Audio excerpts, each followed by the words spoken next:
Let's talk weather again, shall we? Meteorologist Thomas Patrick joining us here in the studio tonight. Thomas, a bit showery at times today, but I think you said like high 70s or at least mid 70s later this week. Yeah, at least mid 70s. There we go. I'll be interested to see how close we could even get to maybe 80 degrees later in the week. Let's not bank on 80 degrees, but it will be quite warm, especially for Thursday. At least dry the rest of the week as well after those scattered but heavy downpours earlier today. Weekend showers, that'll be our next chance for any rainfall. But if it's like this, it's not a guarantee. This was just between the afternoon hours of noon and 6 o'clock, and notice how radar is not full green. So some areas were getting those heavy downpours, others were missing out. And the biggest example I can pull here is that Coeur d'Alene officially got 1.5 inches of rain today.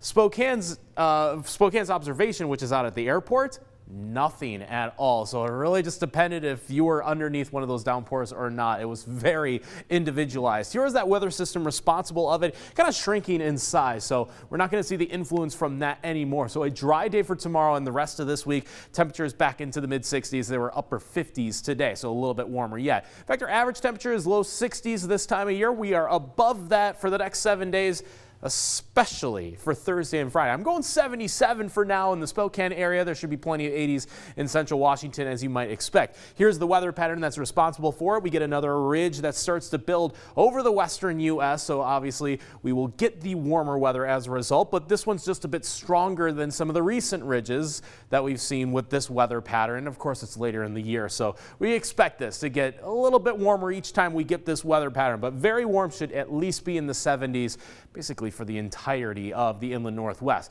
The other headline, though, is that it's been quite dry over the last 2 months. March was the second driest on record in Spokane. April is going to be the 9th driest because we have no more rain chances between now and the end of the month. Combined, it's actually the second driest March and April combined for Spokane. We got 1/10 of an inch this past weekend, nothing today. Coeur d'Alene actually had the opposite, barely any rain over the weekend, 1.5 inches of rain for today. So that puts a big dent in the rain deficit, but it's not everywhere. So unfortunately, since it isn't 1 inch, 1.5 inches of rain everywhere, I think the drought or the abnormally dry conditions are here to stay. But we do have a dry rest of the week that will finish us out through April. Very warm for Thursday and Friday. Our next chance of showers will be Saturday and Sunday. I know it's the weekend, but it's not a washout. Those chances are only about 10 or 20% chance at most. We'll take that. 10% is not bad, right? Thank you, Thomas.